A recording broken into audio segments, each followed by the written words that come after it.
बच्चों, आज के हम वीडियो में देखेंगे खातों के प्रकार के बारे में और डेबिट क्रेडिट करने के नियम के बारे में। तो खातों को मुख्य रूप से दो भागों में बांटा गया है। दो भाग, पहला है व्यक्तिगत खाता और दूसरा अव्यक्तिगत खाता। और इसके बाद में हम देखेंगे व्यक्तिगत खातों को तीन भागों में बांटा गया है। पहला है प्राकृतिक, कृत्रिम और प्रतिनिधि। व्यक्तिगत खाते मतलब जो व्यक्तियों से, संस्थाओं से संबंधित होते हैं उसको व्यक्तिगत खाता बोला जाता है। और अव्यक्तिगत जो व्यक्तियों से संबंधित नहीं होते। व्यक्तिगत खाते में प्राकृतिक व्यक्तिगत खाता, कृत्रिम व्यक्तिगत खाता और प्रतिनिधि। तो पहला हम देखेंगे प्राकृतिक व्यक्तिगत खाता, यानी जो वास्तविक व्यक्ति होते हैं जैसे राम, श्याम, मोहन, सोहन, तो उनके खाते, जो वास्तविक व्यक्ति के खाते होते हैं उनको प्राकृतिक व्यक्तिगत खाते के अंतर्गत शामिल किया जाता है। जैसे अजय का खाता, विजय का, मोहन, राधा, सारे व्यक्ति प्राकृतिक व्यक्ति होते हैं तो उनके खातों को प्राकृतिक व्यक्तिगत के अंतर्गत शामिल किया जाता है। दूसरा है कृत्रिम व्यक्तिगत खाता, अर्थात जो मनुष्य के द्वारा बनाए गए कृत्रिम व्यक्ति होते हैं उसे हम इसके अंतर्गत शामिल करते हैं, कृत्रिम व्यक्तिगत खाता। इसके अंतर्गत मनुष्य के द्वारा बनाया गया है बैंक, बीमा कंपनी, विद्यालय के खाते, कोई कंपनी का खाता है, ये सारे खाते कृत्रिम व्यक्तिगत खाते के अंतर्गत आते हैं जो वास्तविक नहीं है, मनुष्य के द्वारा बनाए गए हैं। और तीसरा है प्रतिनिधि व्यक्तिगत खाता, यानी ऐसे खाते जो व्यक्तियों के बदले में इस्तेमाल किया जाता है या शामिल किया जाता है, उपयोग किया जाता है, उसको प्रतिनिधि व्यक्तिगत खाता कहा जाता है। जैसे स्वामी का खाता होता है तो स्वामी का खाता न लिख करके पूंजी, उसके बदले में पूंजी खाता लिखा जाता है। उसी प्रकार से आहरण भी व्यापार के स्वामी का खाता होता है तो उसका खाता भी कृत्रिम व्यक्तिगत खाते के अंतर्गत आता है। अदत्त व्यय खाते हो गए, पूर्व दत्त व्यय खाते हो गए, ये सारे खाते जो है प्रतिनिधि व्यक्तिगत खाते के अंतर्गत शामिल किया जाता है। तो इस प्रकार से हम देखते हैं व्यक्तिगत खाते को तीन भागों में बांटा गया है। अब हम देखेंगे दूसरा भाग, अव्यक्तिगत खाता। अव्यक्तिगत खाता यानी जो वास्तविक व्यक्ति से संबंधित नहीं है, अव्यक्तिगत है। अब इसको अव्यक्तिगत खाते को दो भागों में बांटा गया है, वास्तविक खाते और अवास्तविक खाता। वास्तविक खाता अर्थात विभिन्न प्रकार की संपत्तियों के खाते होते हैं, ये संपत्ति खाता भी हम कह सकते हैं इसको। तो इसको भी दो भागों में बांटा गया, वास्तविक खाते को मूर्त एवं अमूर्त, या इसी को दृश्य एवं अदृश्य भी कहा जा सकता है।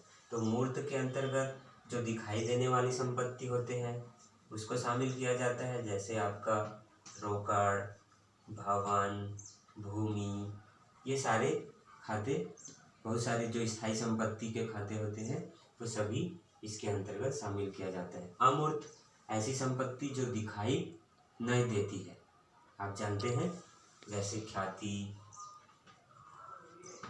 पेटेंट, एकस्व, है ना, ये एकाधिकार, ये सभी अमूर्त संपत्ति कहलाती है और उसको इसके अंतर्गत शामिल किया जाता है वास्तविक खाते के अंतर्गत। और दूसरा होता है अब अव्यक्तिगत खाते का दूसरा भाग है अवास्तविक खाता। अवास्तविक खाता, इसी को नाम मात्र खाता भी कहा जाता है। तो नाम मात्र खाता, इसको भी हम बांट सकते हैं दो भागों में, व्यय एवं हानि तथा आय एवं लाभ। ऐसे व्यय और हानि, ऐसे खाते जो व्यय एवं हानि तथा आय एवं लाभ की जानकारी देता है उसको नाम मात्र खाता या अव्यक्तिगत खाता कह सकते हैं। तो विभिन्न प्रकार के व्यय एवं हानि को तथा आय एवं लाभ को इस खाते के अंतर्गत लिखा जाता है। तो इस प्रकार हम देखते हैं कि खातों के मुख्य रूप से तीन प्रकार हम देख सकते हैं, व्यक्तिगत खाता, वास्तविक खाता और अवास्तविक खाता। तो अब इसके बाद हम देखेंगे कि इन खातों को कैसे विकलन और समाकलन किया जाता है। विकलन किसको करेंगे और समाकलन किसको करेंगे? तो सबसे पहले हम देखेंगे व्यक्तिगत खाते का नियम। व्यक्तिगत खाते का नियम क्या है, इसको हम देखेंगे। तो जो भी व्यक्ति है, व्यक्तिगत खाता है, वो हम पहला नियम देखेंगे। पाने वाला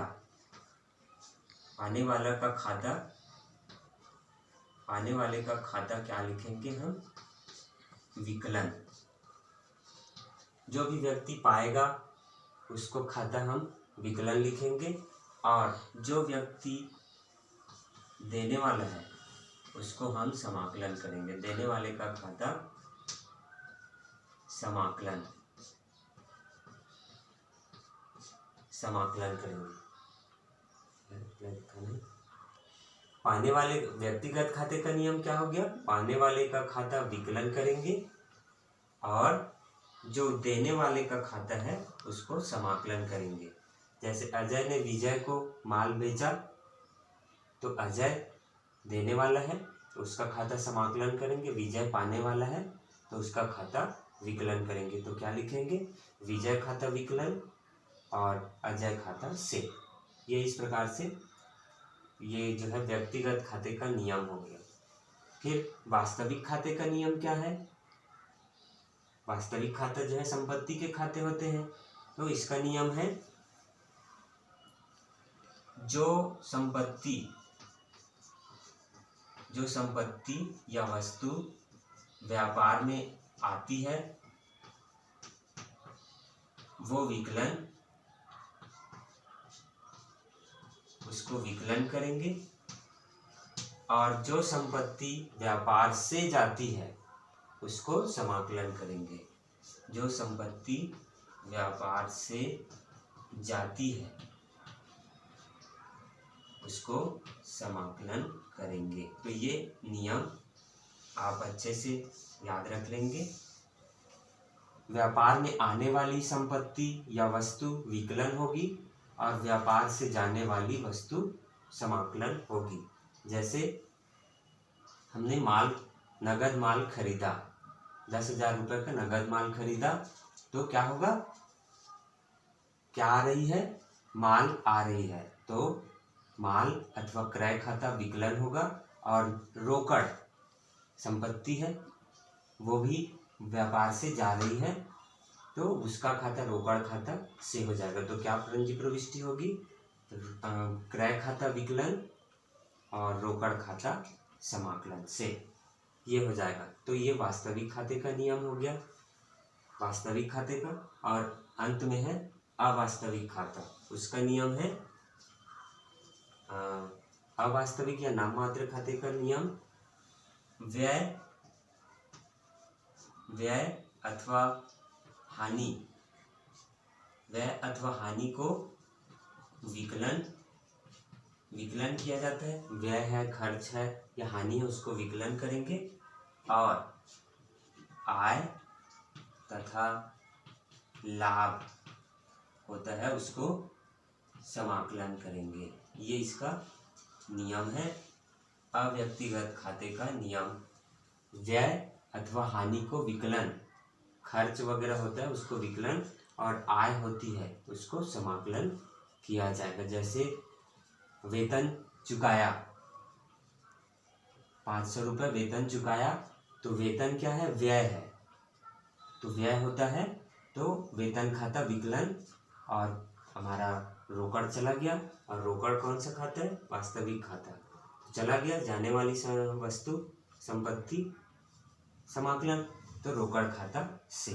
इसी प्रकार से आय प्राप्त होती है, आय होती है तो उसको समाकलन करना है। जैसे कमीशन मिला 200 रुपये, तो क्या हो जाएगा? रोकड़ मिल रहा है 200, तो रोकड़ खाता विकलन, और कमीशन है, ये लाभ है, तो इसको समाकलन करेंगे तो कमीशन खाता से।